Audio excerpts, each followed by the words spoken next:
Welcome aboard the Polaris Supreme as it begins a 16-day long-range fishing trip south from San Diego to the islands off of Baja, Mexico. The 90-foot Polaris Supreme, with its skipper Bill Poole and his crew, will sail with these determined fishermen to the excellent fishing grounds near the islands of Socorro, Clarion, San Benedicto, and Roca Partida. On the southbound trip, the 16 fishermen prepare their equipment for the rigorous days and nights ahead, when they'll fish for yellowfin tuna and wahoo. The Polaris Supreme, manned by seasoned veterans of long-range saltwater fishing, provides a relaxed, comfortable environment as the members of the fishing party look ahead to the possibility of a world record catch. In 1947, skipper Bill Poole was the youngest skipper in San Diego, pioneering the first long-range sport fishing in 1951. Bill has brought back many world record catches to San Diego. Jeff Malum hopes to match one of the past ventures on this trip.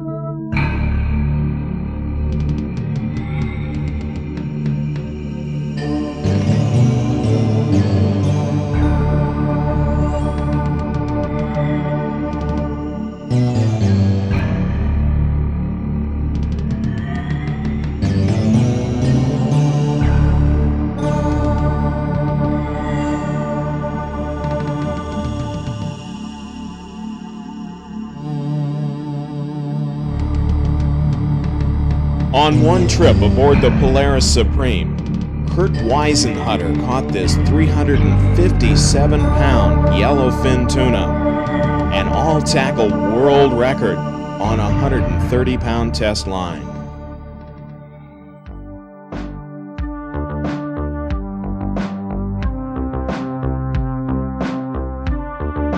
As the Polaris reaches Clarion Island, where the fishing is very localized, the 42 years of experience that Bill Poole has gained comes into play. While the fishing is quite active, Bill is aware that the conditions are not right for the lucrative catches that these fishermen look forward to. But the excitement mounts as the skipjack is brought aboard with a wahoo-bitten tail. Bill Poole talks about strategy. Having an experienced skipper, of course, means everything. He has to be able to read the signs, and if he pulls into an area, and there may be even large schools of fish in the area. The temperatures aren't correct, or it's heavy weather, you can't fish some of the spots you'd like to fish. Quite often these fish are found on big drop-offs where you may anchor in 40 or 50 fathom, hang out into 100 fathom, or 200 fathom. It could possibly be that the weather is such you can't anchor in those particular spots. And that's up to the skipper to make a decision right then and there to get the devil out of that particular spot and go to a different island, a different bank. And of course, that's when the radio comes in handy. Sometimes we make a move of 200, 250 miles during the night. And 250 miles away can be a completely different weather picture. As the day wears on, the more experienced fishermen choose an alternative to the light surface fishing. With more weight tied on, they take advantage of some of the good bottom fishing, such as this leatherfin bass, pargo, and giant black sea bass. But the wahoo are in the area, and some of the fishermen get lucky. I think I've got 2 more tuna going here now.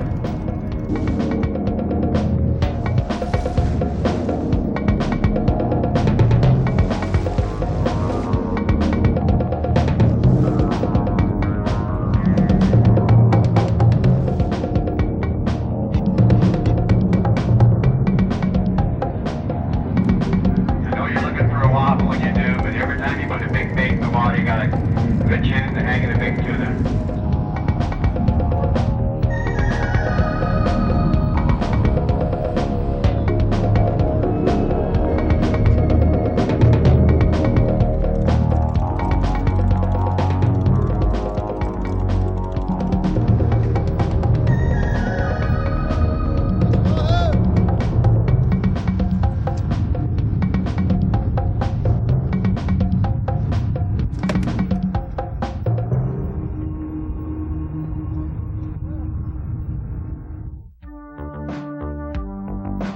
The next stop for the Polaris Supreme is the island of Socorro, which is the home of the Mexican Naval Weather Station. During the last 5 years, there has been a dramatic increase in the size of the catches by sports fishermen because of the decline in the U.S. commercial fishing fleet.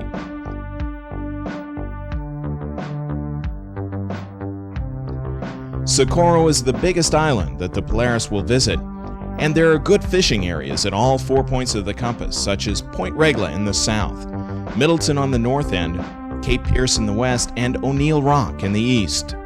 Like most of the islands, Socorro is most well known for its night fishing. But the activity on this day is very promising as Jeff Malum hooks a tuna on his first cast.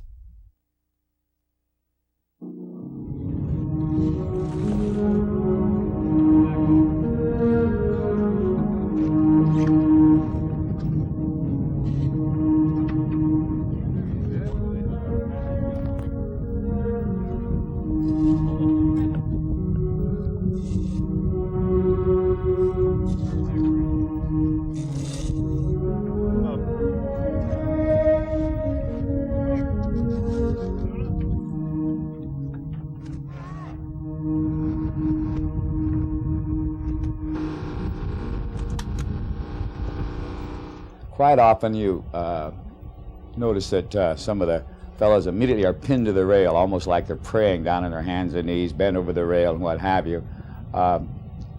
Sometimes this is from fatigue, but more often than not the drag is a little heavy, and the fish is actually handling the fisherman rather than the fisherman handling the fish.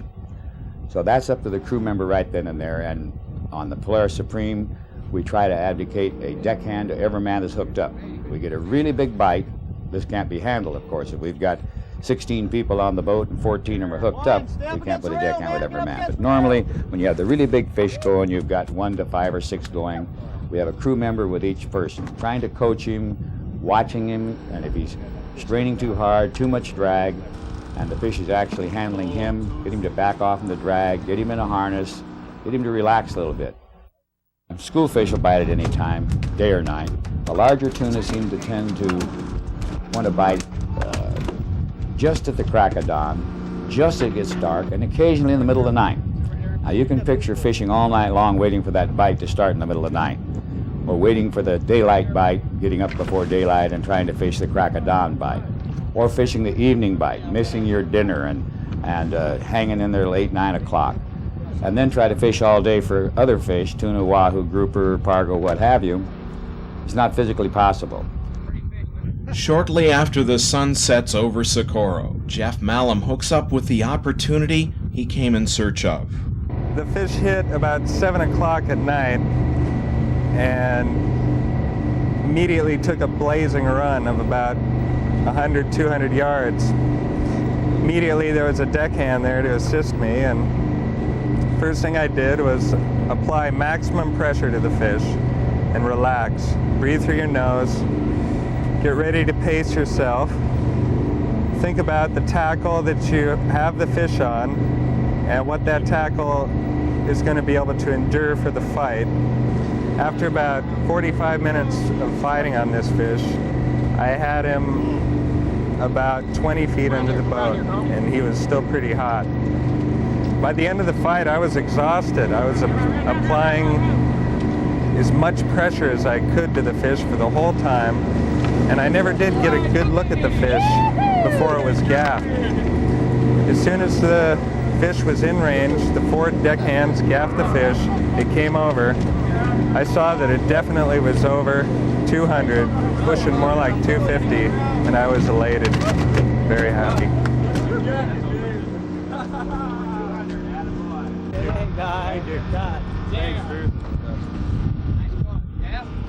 You already got a 200 pounder yet? Yeah, last year. You got a jacket, huh? Let me get a stripe, Jeff. And the hook just fell out, too. You get your hash marks now. That boy. Hook fell out.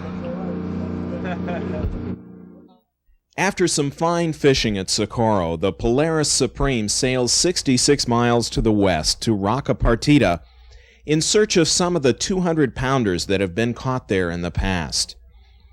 On the approach, the crew sights a Mexican tuna boat.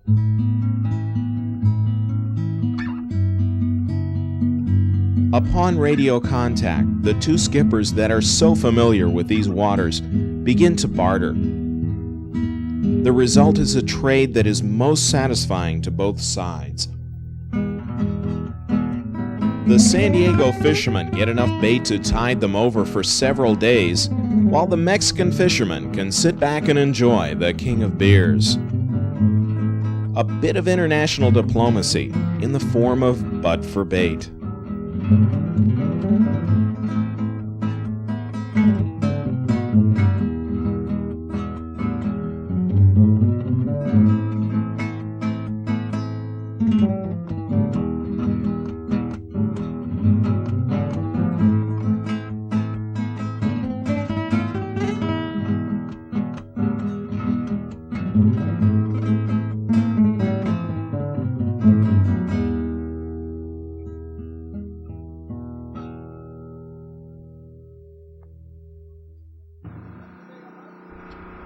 Near Roca Partida, one fisherman, while soaking a sardine hoping for a yellowfin or wahoo, gets an enormous surprise when he brings in this unusually large amberjack.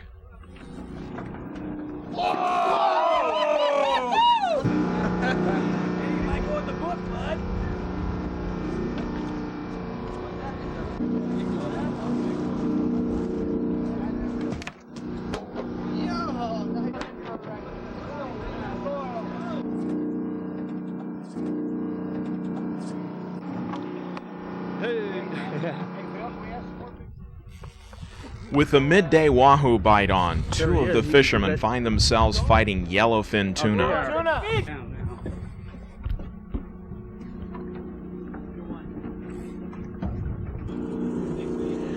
With the lighter gear in hand, these two will have to substitute the brute force of heavier tuna gear for a longer battle, testing the skill of the angler and the endurance of the tackle.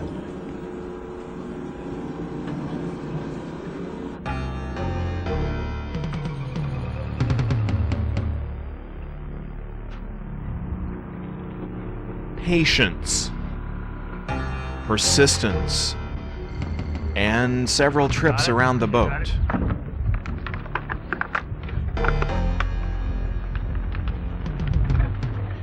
These are the things needed to bring in yellowfin tuna with lighter tackle.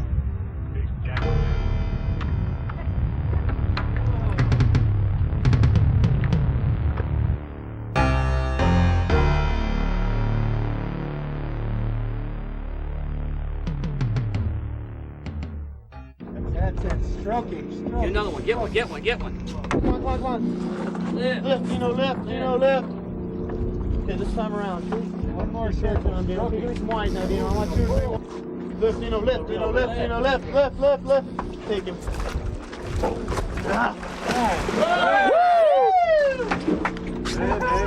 Nice.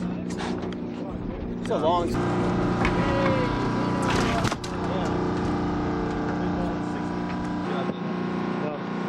I could use a beer. Good job.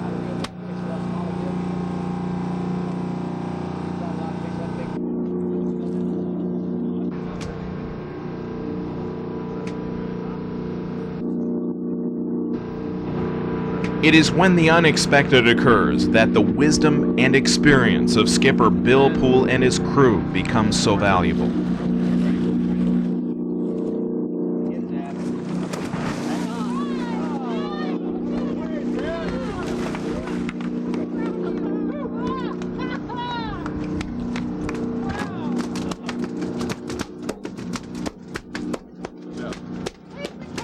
Thank you. Thank you. A little light tackle sport fish there. Thanks. You got yours too. I'm glad we didn't screw up. Jesus, man, nice job. Well, there's always some decisions that have to be made while on the particular spot. You may go into a spot of fish that are 25 to 75 pound tuna, and of course you tie the hook on direct on the monofilament with no leader whatsoever. And during the bite, some wahoo move in on you. And immediately that's up to the crew member or the skipper to notice that all of a sudden people are coming in with no hook. Or you look up and you see the wahoo breaking. They make a different type of boil than the tuna makes. Or you see them on the sonar. And so you have to make an announcement on the PA system. If you're going to put a bait out there with straight monofilament, and there are a lot of wahoo in the area, you're going to sacrifice the wahoo trying to catch a tuna. That's up to the individual then. If you'd like to catch a wahoo, he immediately has to change Phil, and you put gotta on quit amping, Phil. a short wire leader. You still catch the tuna on the wire leader, but they don't bite quite as well as they do tied direct to the monofilament. So you kind of have to forfeit a little bit of the tuna and make sure you're going to catch the wahoo, because the wahoo 99% of the time is going to bite the monofilament off before you ever land him. Phil. Pay attention to your old dad, didn't you, Phil? Pay attention to you, boss.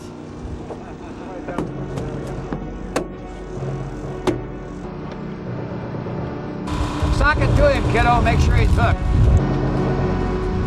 Oh, you got him! You killed him!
Along with the creature comforts, he's naturally going out to catch fish. We've done everything in our power to buy the latest electronic equipment, searching sonar, which gives you the type of fish, the density of the fish, all on a colored screen, colored fathometers, weather facts, which tells us the weather and water temperatures throughout the area of the Pacific we're going to be fishing. Also, all the latest radio gear so we can keep in contact with shore stations at all times. Also be able to talk to the other boats, find where they're fishing, where the fish aren't, if we at least would like to know that. There's a lot of competition, of course, within the sport fishing fleet. There's our codes going back and forth, giving temperatures and what they see in the way of fish and so forth. All these necessities, you might say, for fishing, you still have to have the guy run the boat that knows what he's doing and can be able to read the bird sign, the water temperatures, and color of the water, and actually get you on the fish. Of course, that doesn't mean they're going to bite, but that's the number one thing to get you where the fish are. We do stop on the way and try to catch a certain amount of larger bait. If we get in the larger tuna, you can hook big tuna on anchovies, but you have to use light gear so the anchovy looks natural in the water, and of course that invariably is a break-off. You don't land the fish. So to get to the bigger gear, to land the larger fish, we have to use a larger bait. And we catch these mackerel. Somewhere along the line, there's a lot of spots we fish them on the way down, and we usually catch those with a handy dandy or a polished lure or a Lucky Joe. They're a little 4-hook gannion with a little feather on them. You simply wiggle it up and down the water and catch them 2, 3, 4 at a time, and the crew puts them into a large bait tank we have below decks, and we're also able to replenish this supply while we're down there at these islands. One of the islands, called San Benedicto, is noted for the caballitos, which is a very small, sturdy bait that weighs probably half a pound to a pound.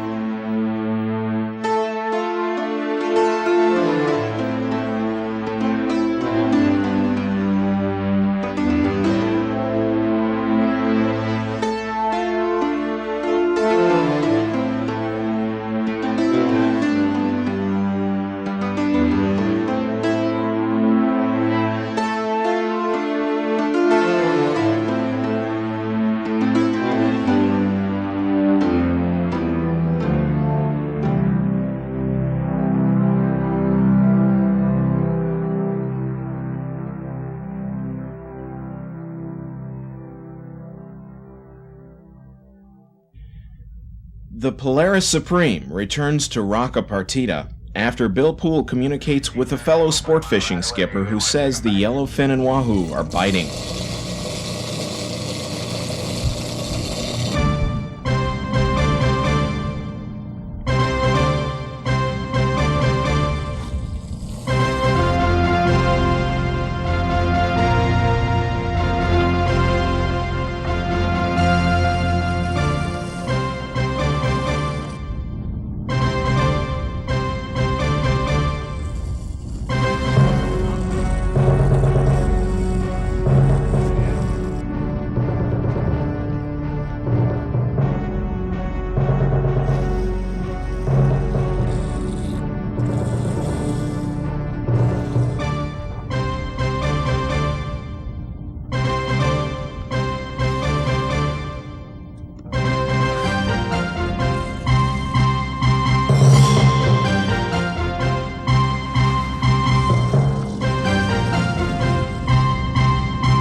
Ralph Michelson's intense interest in long-range sport fishing has gained him the reputation as the Long Ranger. A good fisherman goes where the fish are, and Ralph long ago decided that Bill Poole and the Polaris would take him there.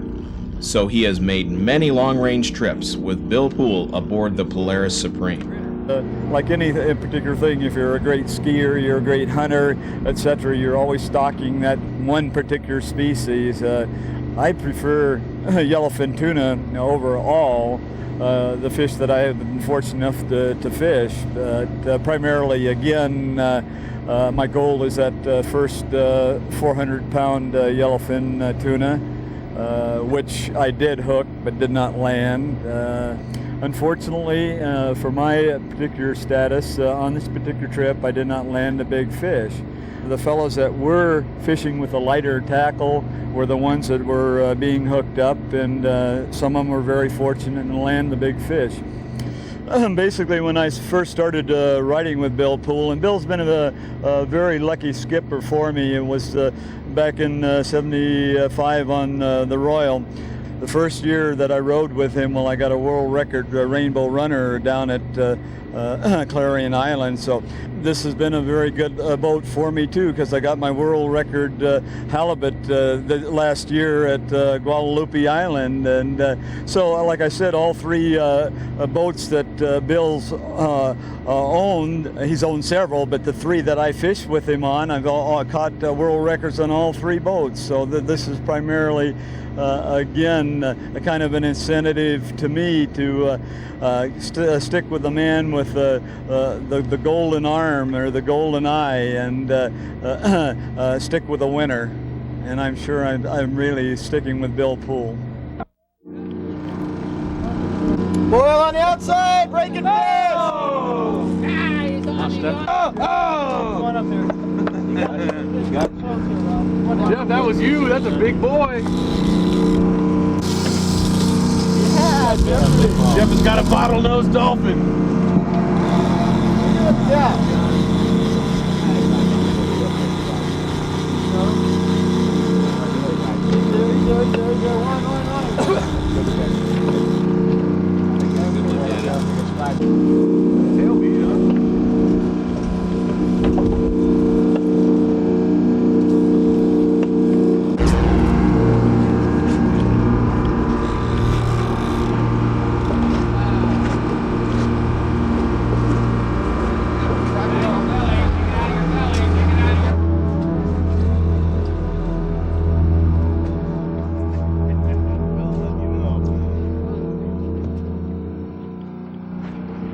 Jeff Malum has hooked up a giant yellowfin tuna.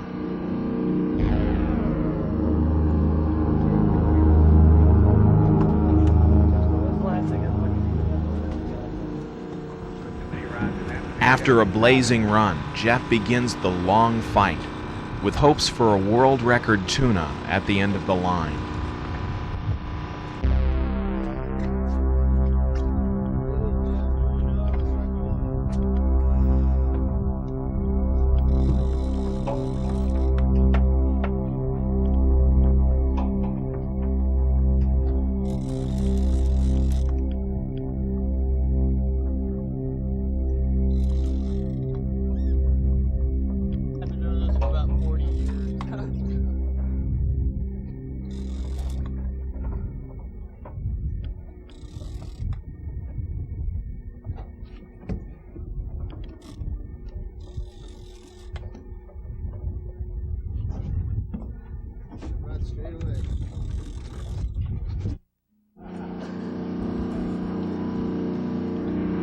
As the fight draws on, the deckhands gather round to assist and advise. They know that pound for pound, the yellowfin tuna is the strongest fighting fish in the world. Come on, guys, let us have the corner here, guys. Come on, move, move, move. Big fish. Come on.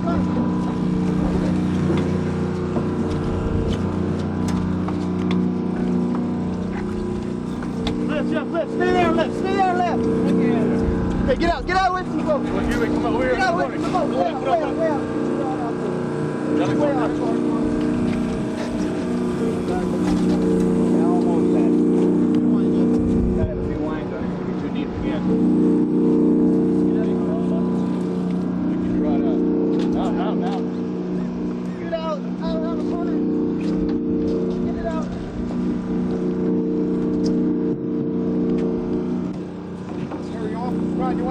Yeah, I want bigger, yeah.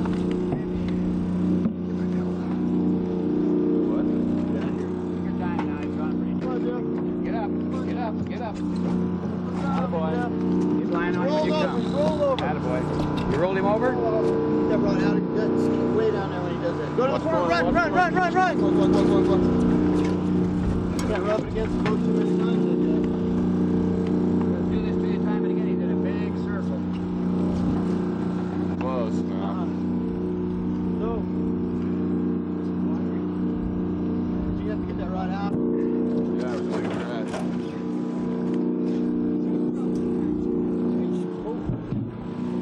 Around the corner. Get that fish. You got it quick.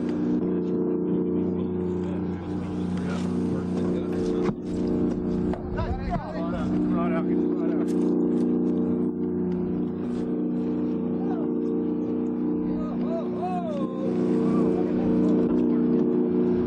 Come around the corner.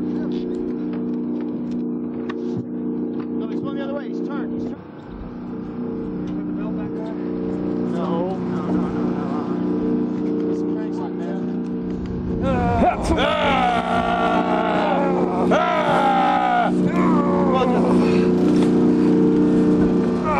Jeff, get it out away from the boat. Go, just pick out. Okay. Come on, Jeff, through the corner. Lift, Jeff. Out of the way, guys. Come on, Jeff. Coming out you.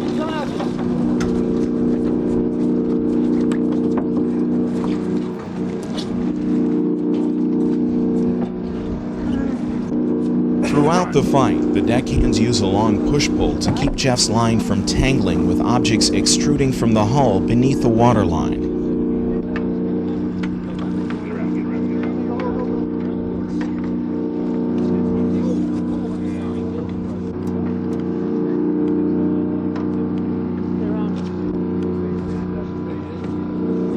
Come on up here, Jeff. Come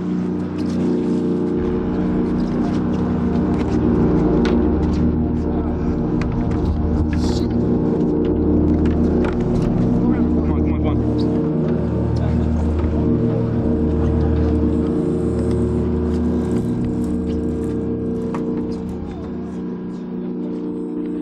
hours into the fight, everyone begins to wonder who will run out of energy first.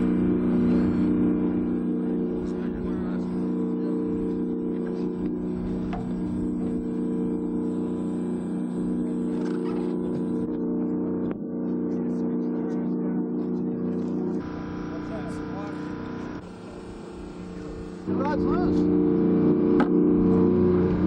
Another one, Jeff. Money. Not away, Rod. All right, Ruby! Going up. Rod, is yours all right there? No.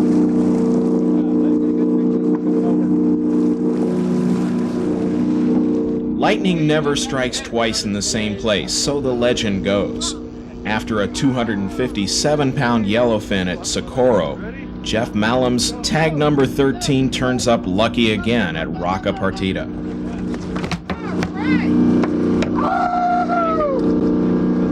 Another fat one. That's a fat fish. Catch the fat ones, man. Watch your legs. Watch your legs.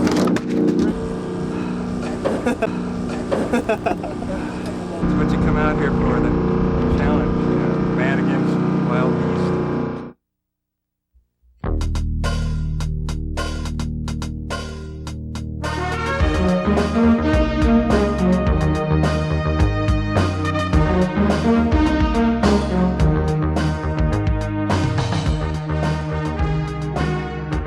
The 16-day fishing trip aboard the Polaris Supreme ends in Cabo San Lucas, where the fishermen may make the 1,000-mile flight back to San Diego ahead of the boat. The fish are taken out of cold storage prior to reaching customs, then the Polaris Supreme makes the last short trip to Fisherman's Landing, where each fish will be put on the scales. They look forward to joining long-range sport fishing pioneer Bill Poole aboard the Polaris Supreme for the ocean fisherman's ultimate big game hunt.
Also from Safari Video, the finest quality film and videotape productions for the hunter and sportsman.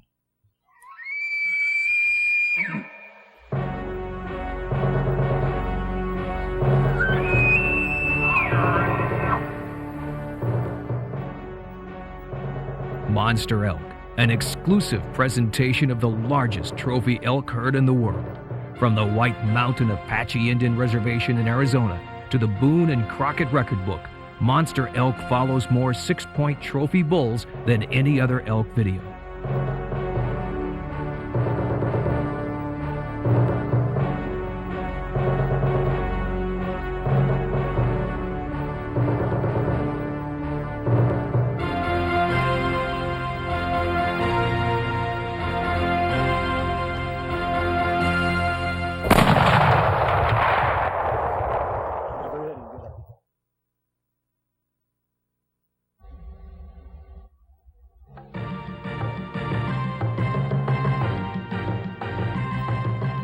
Tracking Trophies, a traditional African safari. Hunters Africa's Don Grobler and Daryl Dandridge guide Joe Clay through the vast African wilderness of Botswana as Joe takes kudu, eland, gemsbuck, and a charging lion. Visit with Peter Hathaway Capstick as he shares his views on ethical trophy hunting and witness Africa as it has never been seen before.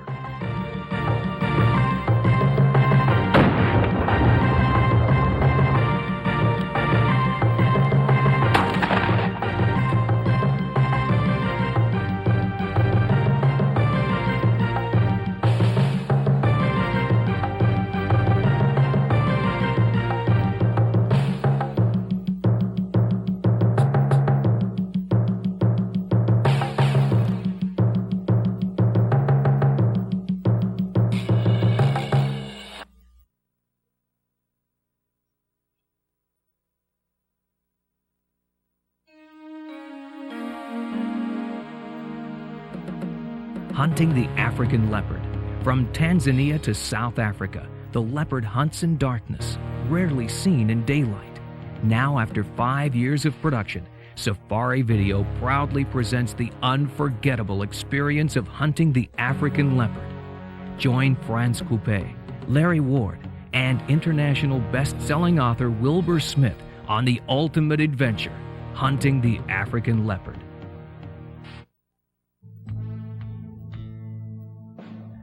Elk Hunting Classic Bulls.